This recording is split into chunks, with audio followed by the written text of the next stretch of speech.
tai wanakusanyika pamoja.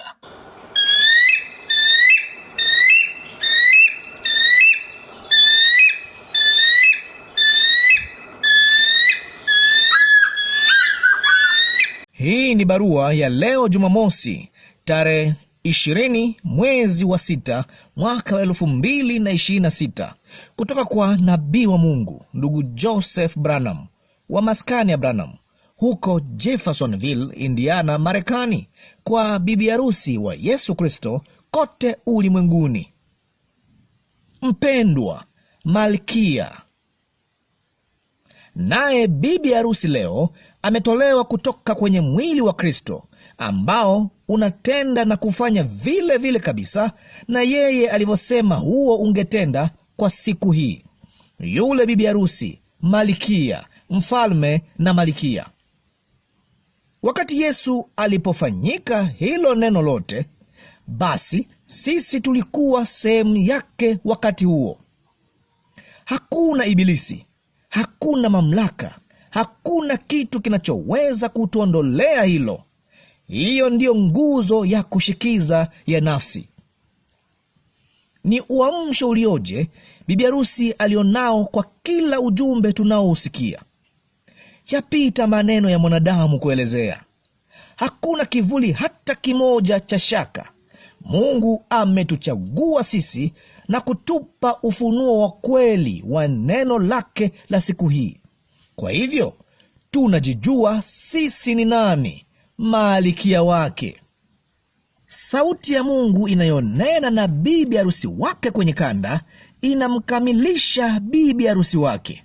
Hakuna huduma nyingine, hakuna sauti nyingine, hakuna kitu kinachoweza kumkamilisha bibi harusi wake ila Mungu mwenyewe akinena kupitia midomo ya mwanadamu moja kwa moja na bibi harusi wake.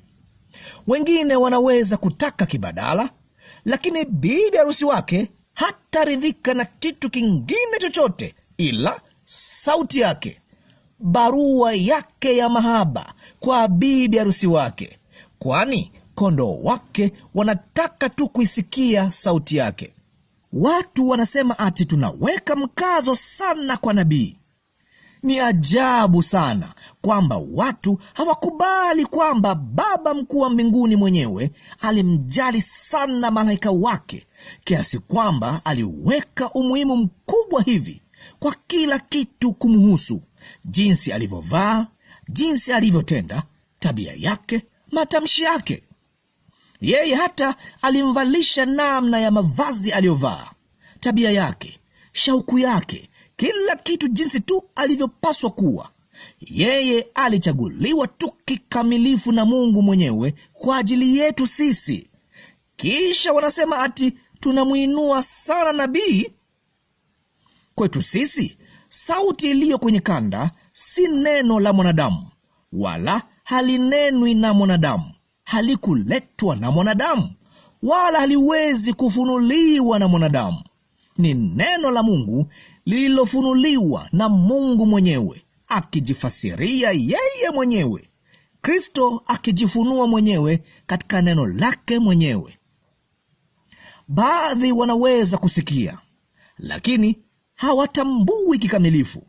Unaweza kuwaambia, kuwaonyesha, lakini hawawezi tu kuona. Tunawapenda, tunawaombea, bali kile Mungu alichotufunulia sisi ni ukamilifu wake.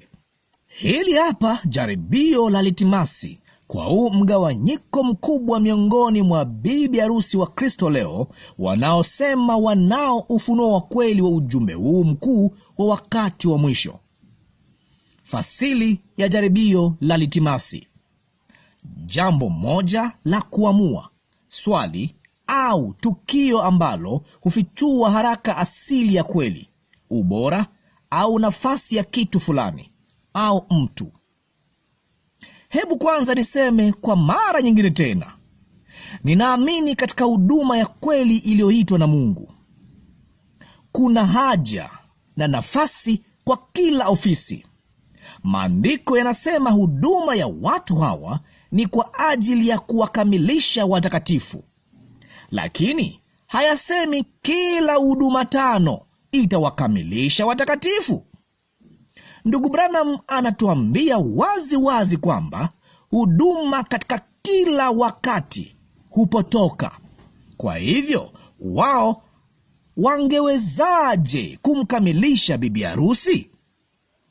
Kuna wahubiri wengi sana, walimu, mitume na manabii ambao wamehubiri kwamba wanauamini ujumbe huu wa wakati wa mwisho, na kwamba ndugu Branham alikuwa ndiye sauti ya Ufunuo 17, ambao sasa wanasema ati ni uongo. Yeye ni mdanganyifu, sisi tu dhehebu. Hawa walikuwa wahudumu wanaoheshimika mno, wenye makusanyiko makubwa, ambao walisafiri ulimwenguni na kuhudumu. Walichukuliwa kama viongozi wakuu katika huduma 5, wakihubiri katika mikutano na makanisani kote Marekani. Wao walikuwa na huduma kuu machoni pa watu, nao waliwafuata na kuwaamini kuwa watu wakuu wa Mungu.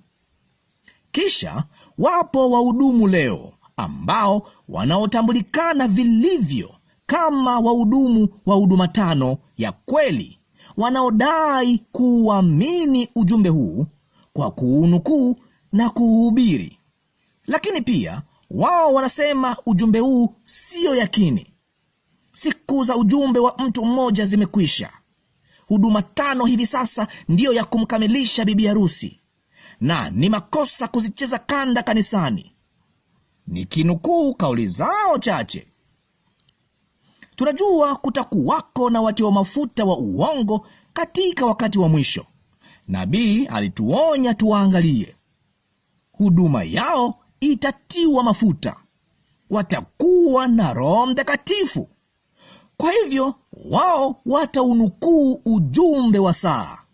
Wao watafanana sana kiasi kwamba wangewadanganya walio wateule kama yamkini.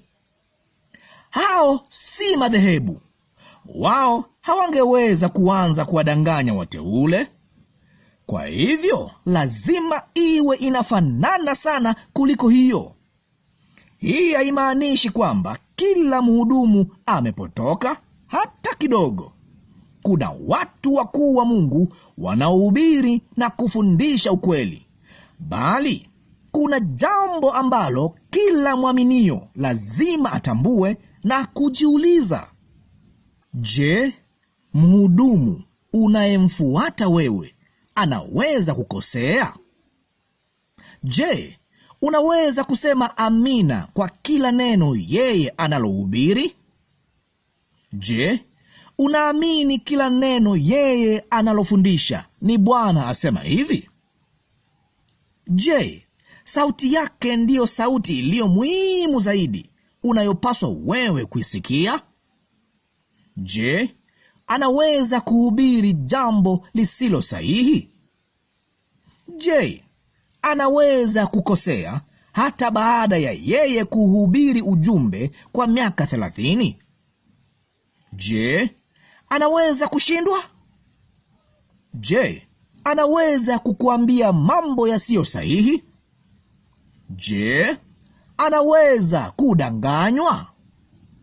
Sasa jiulize maswali yayo hayo kuhusu sauti ya Mungu iliyothibitishwa unayoweza kuisikia kwenye kanda. Je, ujumbe ulio kwenye kanda unaweza kukosea? Hapana. Je, unaweza kuamini na kusema amina kwa kila neno yeye asemalo? Ndiyo. Je, hiyo inaweza kushindwa? Hapana. Je, yeye anaweza kuhubiri mambo yasiyo sahihi? Hapana. Je, hiyo inaweza kukuambia jambo lisilo sahihi? Hapana. Je, unaweza kukiweka kikomo chako cha milele kwenye kila neno unalosikia? Ndiyo. Je, ni sauti ya Mungu? Ndiyo. Kwa nini nayasema mambo haya? Ili kuonyesha kwamba watu wote wanaweza na hufanya makosa, bali sauti ya Mungu iliyo kwenye kanda haiwezi kukosea. Ndiyo maana ni sauti iliyo muhimu zaidi unayopaswa kuisikia. Ndiyo maana wahudumu hawana budi wayachezee makanisa yao kanda. Ndiyo njia kamilifu ya Mungu iliyoandaliwa, ambayo yeye amemfanyia bibi harusi wake. Hakika mimi ninaamini unaweza kuwasikia wengine, bali sauti pekee unayopaswa kuisikia na kuamini kila neno ni sauti iliyo kwenye kanda. Sauti hiyo ndiyo moja tu tunayoweza kusema amina kwa kila neno. Hiyo ndiyo amri ya Mungu. Lazima uamini kila neno, nalo neno unalolisikia kwenye kanda ndilo neno pekee lililothibitishwa na nguzo ya moto kuwa ndiyo kweli. Mungu alisema William Marion Branham ndiye mfasiri pekee wa kiungu wa neno lake, kwa sababu hilo si neno lake, ni neno la Mungu. Usibadilishe yodi moja au nukta moja. Hakuna mtu aliye mkamilifu hivyo. Ni sauti ya Mungu peke yake ndiyo iliyo kamilifu hivyo. Hata tusipoelewa kile tunachosikia, tunapaswa tu kuamini kwamba hiyo ni sauti ya Mungu iliyothibitishwa kwa bibi harusi wake. Kwa kweli, Roho Mtakatifu anawaongoza watu wa Mungu.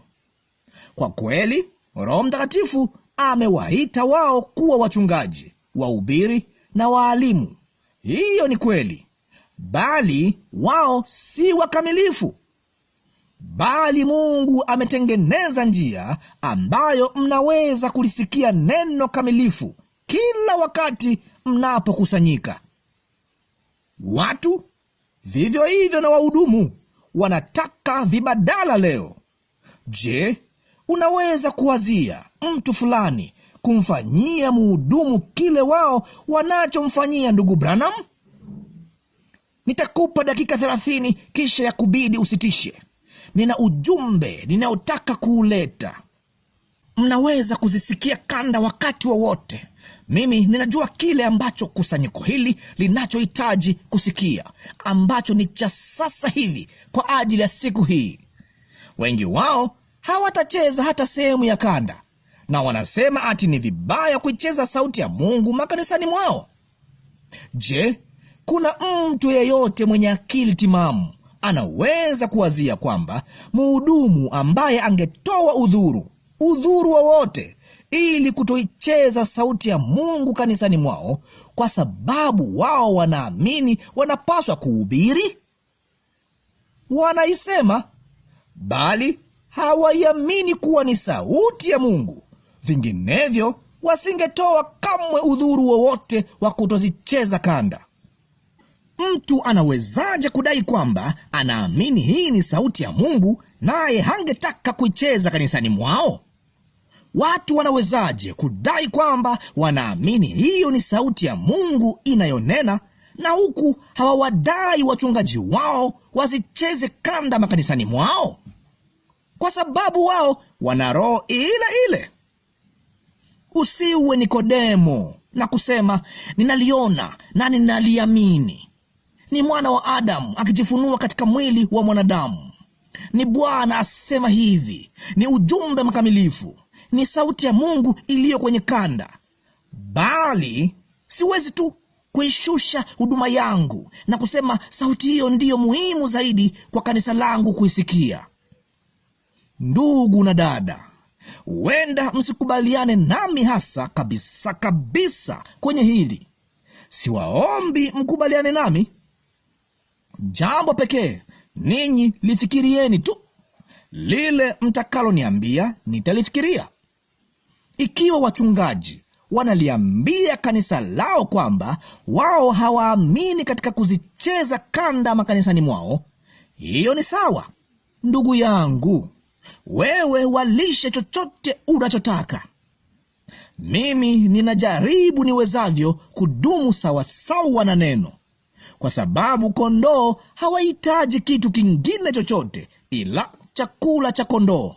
Nasi tunaamini sauti iliyo kwenye kanda ndiyo chakula chetu cha kondoo.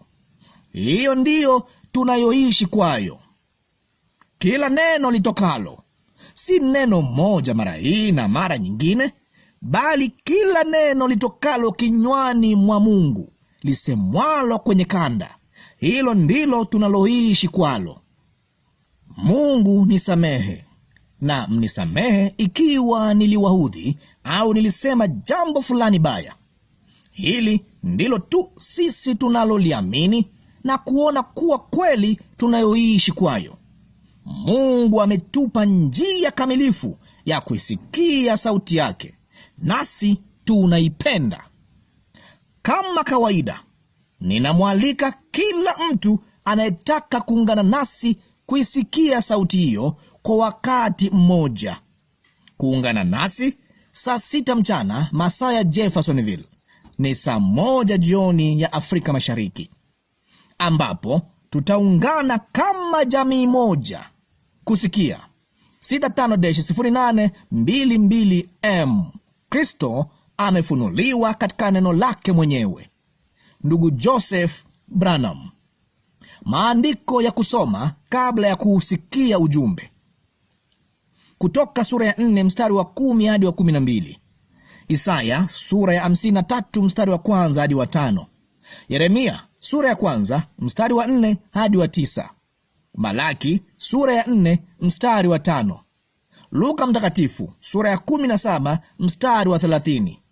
Yohana mtakatifu sura ya 1 mstari wa 1. Yohana mtakatifu sura ya 1 mstari wa 14. Yohana mtakatifu sura ya 7 mstari wa 1 hadi wa 3. Yohana mtakatifu sura ya 14 mstari wa 12. Yohana mtakatifu sura ya 15 mstari wa 24. Yohana mtakatifu sura ya 16 mstari wa 13. Wagalatia sura ya 1 mstari wa 8. Timotheo wa pili sura ya 3 mstari wa 16 hadi wa 17. Waebrania sura ya 1 mstari wa 1 hadi wa 3. Waebrania sura ya 4 mstari wa 12. Waebrania sura ya 13 mstari wa 8. Waraka wa pili wa Petro sura ya 1 mstari wa 20 hadi wa 21. Ufunuo sura ya 1 mstari wa 1 hadi wa 3. Ufunuo sura ya 10 mstari wa 1 hadi wa 7. Ufunuo sura ya 22 mstari wa 18 hadi wa 19.